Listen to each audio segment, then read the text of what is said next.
दोस्तों नमस्कार, आप सभी का स्वागत है। आज मैं आपको एक ऐसी मोटिवेशनल स्टोरीज बता रहा हूं जिसे पढ़ने के बाद आपकी ऊर्जा पहले जैसी नहीं रहेगी। तो चलिए बिना आपका समय गवाए मोटिवेशनल स्टोरी को शुरू करते हैं। काफी समय पहले की बात है। प्रतापगढ़ नाम का एक राज्य था। वहां का राजा बहुत अच्छा था, मगर राजा को एक सुख नहीं था। वह यह कि उसके कोई भी संतान नहीं थी और वह चाहता था कि अब वह राज्य के अंदर किसी योग्य बच्चे को गोद ले ताकि वह उसका उत्तराधिकारी बन सके और आगे की बागडोर को सुचारू रूप से चला सके। और इसी को देखते हुए राजा ने राज्य में घोषणा करवा दी कि सभी बच्चे राजमहल में एकत्रित हो जाएं। ऐसा ही हुआ।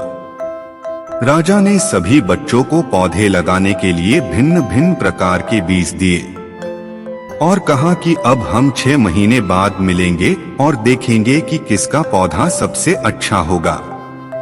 महीना बीत जाने के बाद भी एक बच्चा ऐसा था जिसके गमले में वह बीज अभी तक नहीं फूटा था, लेकिन वह रोज उसकी देखभाल करता था और रोज पौधे को पानी देता था। देखते ही देखते 3 महीने बीत गए। बच्चा परेशान हो गया।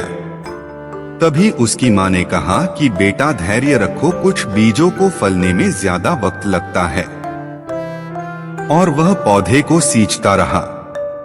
6 महीने हो गए। राजा के पास जाने का समय आ चुका था, लेकिन वह डर हुआ था कि सभी बच्चों के गमलों में तो पौधे होंगे और उसका गमला खाली होगा।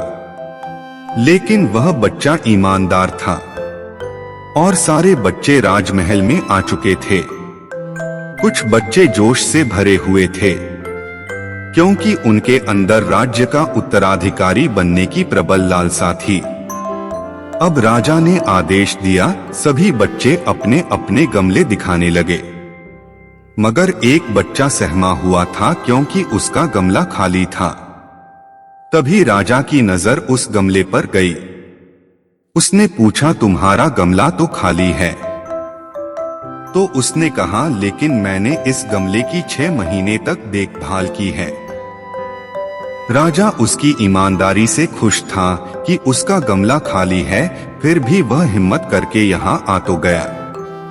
सभी बच्चों के गमले देखने के बाद राजा ने उस बच्चे को सभी के सामने बुलाया। बच्चा सहम गया और राजा ने वह गमला सभी को दिखाया।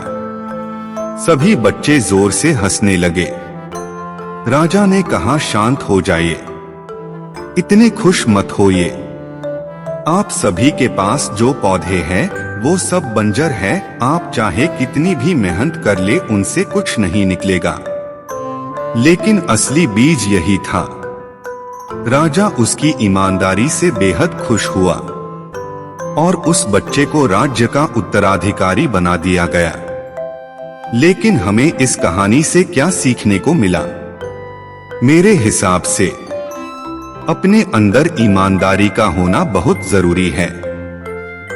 अगर हम खुद के साथ ईमानदार हैं, तो जीवन के किसी न किसी पड़ाव में सफल हो ही जाएंगे, क्योंकि हमारी औकात हमें ही पता होती है। हम खुद को पागल बनाकर खुद का ही नुकसान करते हैं।